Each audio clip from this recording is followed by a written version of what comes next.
Hello മക്കളെ, നമ്മുടെ SSLC result വന്നു. ഇനി നമുക്ക് +1 അഡ്മിഷൻ നേടണം അല്ലേ? അപ്പോൾ അതിന് വേണ്ടിയിട്ട് നമ്മൾ ഓൺലൈനായിട്ടാണ് അപേക്ഷ സമർപ്പിക്കേണ്ടത്. www.hscap.kerala.gov.in എന്ന സൈറ്റിലൂടെ നിങ്ങൾക്ക് മെയ് 16 വൈകുന്നേരം 4 മണി മുതൽ ഓൺലൈനായിട്ട് അപേക്ഷ സമർപ്പിക്കാം. അപ്പോൾ അതിന് വേണ്ടിയിട്ട് നിങ്ങൾക്ക് എന്തെല്ലാം സർട്ടിഫിക്കറ്റുകളാണ് ആവശ്യമുള്ളത് എന്നതാണ് ഈ ഒരു വീഡിയോയിലൂടെ സാർ ഡിസ്കസ് ചെയ്യാൻ പോകുന്നത്.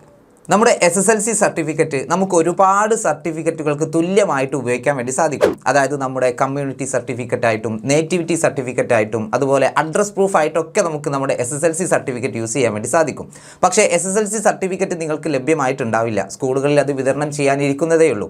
അപ്പോൾ നമുക്ക് അപേക്ഷ സമർപ്പിക്കുന്ന സമയത്ത് എന്ത് ചെയ്യും? അപ്പോൾ ഈ സർട്ടിഫിക്കറ്റുകളൊന്നും അപേക്ഷാ സമർപ്പണത്തിന് സമയത്ത് ആവശ്യമില്ലാത്ത സർട്ടിഫിക്കറ്റുകളാണ്. നമുക്ക് അഡ്മിഷൻ എടുക്കുന്ന സമയത്താണ് ഇത്തരം സർട്ടിഫിക്കറ്റുകളുടെ ആവശ്യം വരുന്നത്. അപ്പോൾ നമ്മൾ SSLC സർട്ടിഫിക്കറ്റ് ആണ് നമ്മൾ കമ്മ്യൂണിറ്റി ആയിട്ടും അതുപോലെ നേറ്റിവിറ്റി ആയിട്ടും റെസിഡൻഷ്യൽ അഡ്രസ്സിൻ്റെ പ്രൂഫായിട്ടൊക്കെ നമ്മൾ കൊടുക്കുന്നതെങ്കിൽ നമുക്ക് SSLC സർട്ടിഫിക്കറ്റ് അവിടെ ഹാജരാക്കിയാൽ മതിയാവും. പിന്നീട് വരുന്നത് നമുക്ക് സ്പോർട്സ് കോട്ടയിൽ അഡ്മിഷൻ നേടുന്ന വിദ്യാർത്ഥികളാണെങ്കിൽ നമ്മൾ അതത് ജില്ലാ സ്പോർട്സ് കൗൺസിൽ നൽകുന്ന സർട്ടിഫിക്കറ്റ് നിങ്ങൾ എന്ത് ചെയ്യേണ്ടി വരും? ഹാജരാക്കേണ്ടി വരും. ഓക്കെ, അതുകൂടാതെ നിങ്ങൾക്ക് ബോണസ് പോയിന്റുകൾ ലഭിക്കുന്നുണ്ടെങ്കിൽ അതെല്ലാം തെളിയിക്കുന്ന സർട്ടിഫിക്കറ്റുകൾ നിങ്ങൾ എന്ത് ചെയ്യേണ്ടി വരും? ഹാജരാക്കേണ്ടി വരും. അപേക്ഷകർ 2024 ജൂൺ 1 15 വയസ്സ് പൂർത്തിയായവരും 20 വയസ്സ് കവിയാത്തവരുമായിരിക്കണം. ഇതിൽ പ്രായപരിധി ഇളവ് ആഗ്രഹിക്കുന്ന വിദ്യാർത്ഥികളാണെങ്കിൽ പൊതുവിദ്യാഭ്യാസ ഡയറക്ടർ നൽകുന്ന പ്രായപരിധി ഇളവ് സർട്ടിഫിക്കറ്റ് നിങ്ങൾ ഹാജരാക്കേണ്ടി വരും. ഇതെല്ലാം അഡ്മിഷൻ സമയത്താണ് നിങ്ങൾ ഹാജരാക്കേണ്ടി വരിക.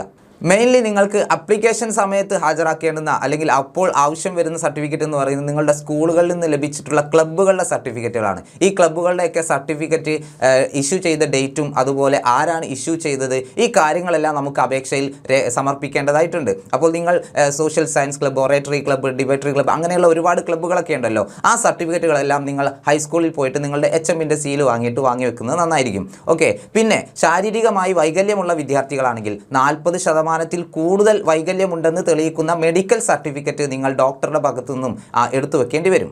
നിങ്ങൾ LSS യോഗ്യത നേടിയ വിദ്യാർത്ഥികളാണെങ്കിൽ AEO നൽകുന്ന സർട്ടിഫിക്കറ്റും അതുപോലെ USS യോഗ്യത നേടിയവരാണെങ്കിൽ പരീക്ഷാഭവൻ നൽകുന്ന സർട്ടിഫിക്കറ്റും NMMS ക്വാളിഫൈഡ് ആയിട്ടുള്ള വിദ്യാർത്ഥികൾ അവരുടെ റിസൾട്ടിൻ്റെ പേജും നിങ്ങൾ ഹാജരാക്കേണ്ടി വരും. SPC carrots, SPC project Kerala നൽകുന്ന സർട്ടിഫിക്കറ്റ് ഹാജരാക്കേണ്ടി വരും. മുന്നോക്കക്കാരിൽ പിന്നോക്കക്കാരായിട്ടുള്ള വിഭാഗക്കാർ, അതായത് EWS എക്കണോമിക്കലി വീക്കർ സെക്ഷൻ ആയിട്ടുള്ള വിഭാഗക്കാർ income and asset certificate village ഓഫീസിൽ നിന്നും ഹാജരാക്കേണ്ടി വരും. പ്രത്യേകം ശ്രദ്ധിക്കുക, നിങ്ങൾ സ്പോർട്സ് കോട്ടയിൽ അഡ്മിഷൻ നേടാൻ ആഗ്രഹിക്കുന്ന വിദ്യാർത്ഥികളാണെങ്കിൽ നിങ്ങളുടെ ആപ്ലിക്കേഷൻ സ്റ്റാർട്ട് ചെയ്യുന്നത് 21 മുതലാണ്. ഓക്കെ, അപ്പോൾ തന്നെ നിങ്ങൾ എന്ത് ചെയ്യണം? നിങ്ങളുടെ സ്പോർട്സ് കോട്ടയുമായി ബന്ധപ്പെട്ട സർട്ടിഫിക്കറ്റുകളെല്ലാം അതാത് സ്പോർട്സ് കൗൺസിലിൽ നിന്നും നിങ്ങൾ നേടിയെടുക്കേണ്ടതാണ്. 22 ഓൺലൈനായിട്ട് രജിസ്ട്രേഷൻ ആരംഭിക്കും. ലിറ്റിൽ കൈറ്റ്സ് ബോണസ് പോയിന്റ് ലഭിക്കേണ്ട വിദ്യാർത്ഥികൾ കൈറ്റ് നൽകുന്ന A ഗ്രേഡ് സർട്ടിഫിക്കറ്റ് ഹാജരാക്കേണ്ടി വരും.